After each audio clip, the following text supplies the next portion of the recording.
If you want to restore a default wallpaper on iPhone 17e, what you can do is you can go to Settings. Next over here in Settings, we're going to scroll down and find Wallpaper option.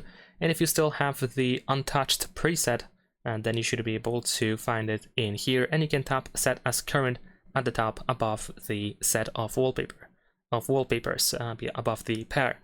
And that's all you have to do. But in case you actually edited the default set, then you can create a new one. So we're going to press this plus button here, and then you should be able to find in featured iOS 26 or something different. If you scroll down, we have iOS 26 selection in here as well.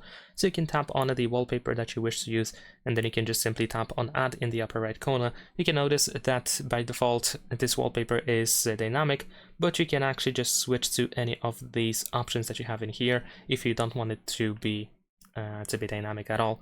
So we can press Add, and then of course we can set as wallpaper pair, and that's all you have to do. That's pretty much it. Leave a like and subscribe.